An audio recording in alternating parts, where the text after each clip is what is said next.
What's up YouTube? Midnitekrawlr back up in this piece, and it's that time for a pickups video. I got a bunch of DVDs and one Blu-ray to show you guys. Let's kick things off with horror as we usually do, starting with Suspiria 2-disc special edition from Blue Underground.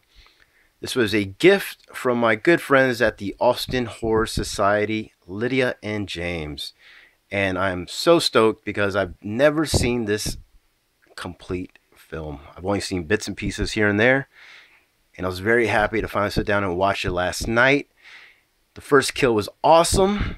I did take some allergy medicine, and the drowsiness started kicking in midway, so it was a bit of a slow burn, but luckily the last 40 minutes saved the day as I snapped out of my drowsy state, and the film really won me over. Yeah, I was really intrigued, and that climactic ending was awesome. Great soundtrack, awesome visuals, and definitely will check this out again very soon when I'm not under the weather. But yeah, very happy to own this finally, and awesome DVD 2-disc edition. No need for me to upgrade. I'm very happy with just this, and I want to say thank you again to Lydia and James for hooking me up with such an awesome movie. Suspiria, about time.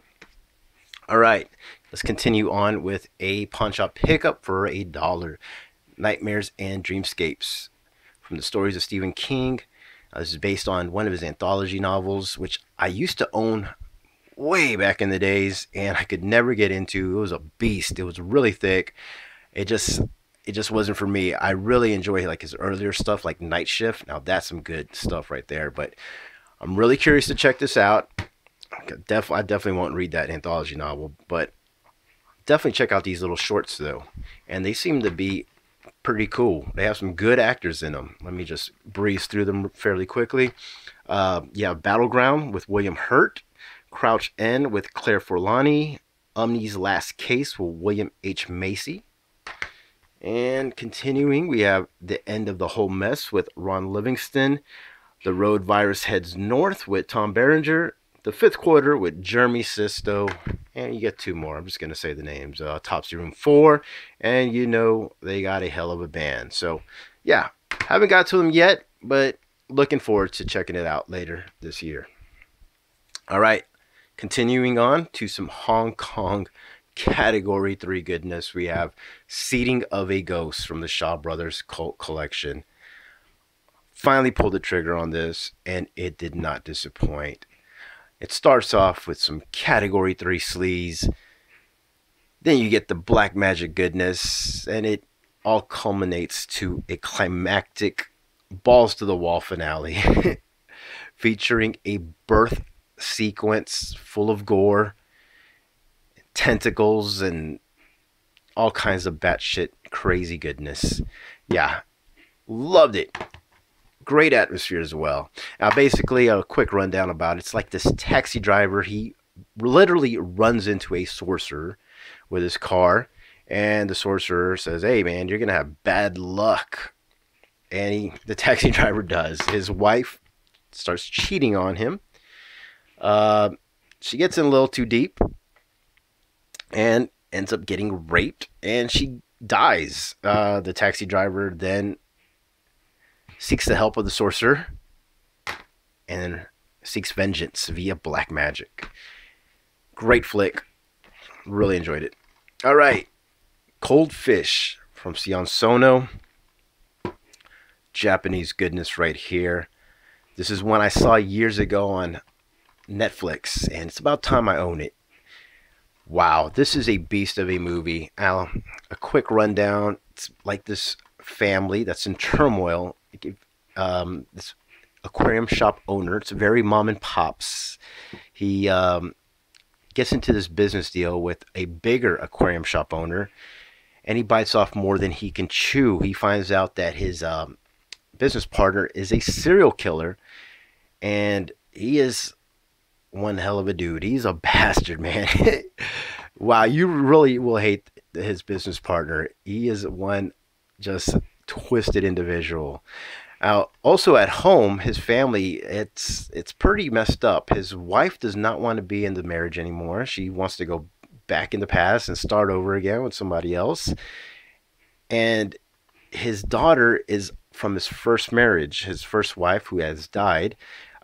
His daughter feels that he has remarried way too soon, and she does not care for her stepmom. So you get like this family dynamic reminiscent of Visitor Q, just shades of it though. And regardless, this all spirals into a complete batshit crazy gore fest towards the end. And in the middle, you kind of find out what the serial killer is all about. And it's awesome. Sion Sono, what you would expect, 2.5 hours of buildup, of tension, and sleaze, gore, murder, and just awesome character building. And it does not disappoint. I highly recommend it if you've never seen it. And especially for those extreme cinema buffs. Yeah, Cold Fish, awesome. All right, let's continue on with Cruel Restaurant from Japan as well. It's released by Switchblade Pictures, which I'm a big fan of. They've only put out like a handful of things, and I just try to snag anything I can of theirs. Yeah, they put out stuff that nobody else will. And this is directed by the same director who did Attack Girl Swim Team versus the Undead. If you've ever seen that, it's a very sleazy zombie flick. So I was hoping to get a very sleazy cannibal flick of sorts. You can tell by the cover right here, this is kind of will be based like on a secret ingredient in the food. And yes, this is kind of like a retelling, not a retelling, but shades of an ode to the Hong Kong classic The Untold Story. And yes, there is a secret ingredient in these dumplings this restaurant is serving, and everybody wants to know what's in it. Reporters, the police, a chef who wants to get in on the action, and they all get picked off one by one. And at the very end, you will definitely find out how these dumplings are made in a very sleazy fashion. And yes, lots of fun. It is like watching a low-budget Noboru Iguchi flick. That's the best way I can put it. I liked it. Pretty cool flick. All right, that's going to be it for the horror, guys. Yes, that's it. I apologize. Small haul. But let's continue on with the martial arts goodness. Kicking off with Kanoichi, Lady Ninja, starring Rina Takeda. Also from Japan. Rina Takeda, I'm a big crush on her. She has a small filmography. She's only 26, so I'm trying to snag as much of her work as possible. I'm really glad she's getting back into acting. Well, doing films again, especially with the upcoming release of Pumpkin Girl. She's been doing like some TV stuff lately. But yeah, Kanoichi, these 4 girls get kidnapped and are taken hostage by a rival clan who plans to give them syphilis and various diseases before returning them back to their village, you know, to get everybody sick, and that way they can take over that other village, or that, you know. The clan's pretty twisted, huh? But yeah, for an hour and 5 minutes, the first 30 minutes are pretty slow, but I'd say the last 25 minutes really make up for it as Rina Takeda takes over, starts kicking ass, exactly what you would expect with her martial arts skills. And she actually does her very first sword fight sequence in this as well, and it's really good. So, do I recommend it? I'd say only if you're a big Rina fan. Yeah, so this one didn't disappoint. Special features come with a making of, also a stage greeting at the premiere, outtakes, and probably my favorite special feature would be the choreography behind the scenes. Yeah, with full of Rina Takeda goodness. So yeah, I enjoyed this. About time I get it though. And continuing on, we have the Raid Collection, Indonesian Gareth Evans goodness. And I was watching Extro the Mutilator's video. I enjoy his channel very much. He picks up a lot of horror, obscure stuff I'd never heard about, and he's into Asian cinema. And he gave this a seal of approval. I was going to pick them up individually, and I thought I'd kill 2 birds with 1 stone and just get this set. Good price, couldn't pass it up. You get the Raid Redemption. Seen it before. Really enjoyed it. And the Raid 2, which is just awesome. I like this one more, as Julia Stell as Hammer Girl just steals the show for me. And I can't wait to give that a double feature. Maybe some weekend soon. All right, continuing on, we have Jija Yadin, Raging Phoenix, and some Thailand martial arts goodness right here. Now, I do want to say, like, the Muay Thai martial arts is kind of mixed with a Chinese drunken boxing style. It's very unique, almost looks like some Calpera as well, and some break dancing. It's just really unique and just awesome, man. The first half of this flick is balls to the wall. Really good stuff. It does get slogged a bit towards the last half, and some unnecessary CG is thrown in there. But the final fight sequence with Jija Yanin and this boss she's taken on, who's actually played by a real life female professional bodybuilder, just seals the deal. It's awesome. Yeah, I loved it. Really good flick. Jija Yanin, awesome. Continue on with Thailand martial arts. We have The Protector with Tony Jaa. This is one I'm glad of finally having the collection.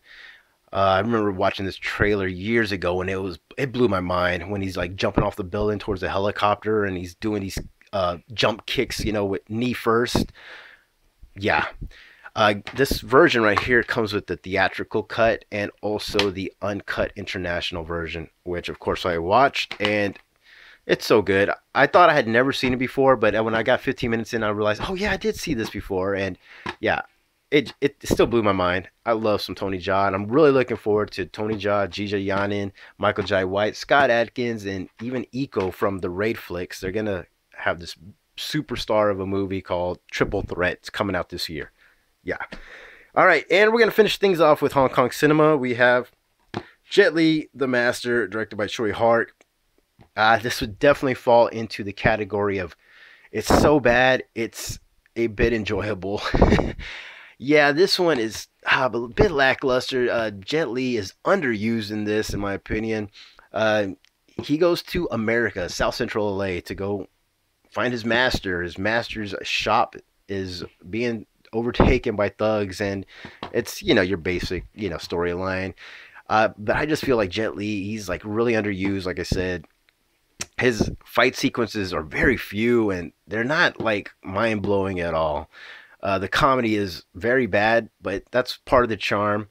Yeah, it was a bit disappointing, but oh well. It was $1 pickup at a pawn shop. And here's another one. Genex Cops. The trailer blew me away. I thought it was going to be balls to the wall, full throttle from beginning to end. Sadly, this one was not. It does run a bit too long, almost 2 hours. And yeah, the pacing is very erratic. The editing is like wow, like it as well, very erratic. Eric Sang is in this. He brings the comedy as you would expect in the charm, and he enlists the help of 3 police officers who were kind of like rebels and little jokesters, and they go undercover to uncover this plot of the triads, the Yakuza. There's like the Chinese and the Japanese are at each other's throats, and yeah, and all hell breaks loose. What you would expect. There are some cool action sequences. But like I said, it just runs a bit too long, and it's very erratic, the pacing. But there is a saving grace. There is a 38-minute documentary of the making of, and I'm 10 minutes in, and it is really damn good. It might be even better than the film itself. But that's going to be it, guys, for my pickups for January, and I'll see you again very soon. Peace.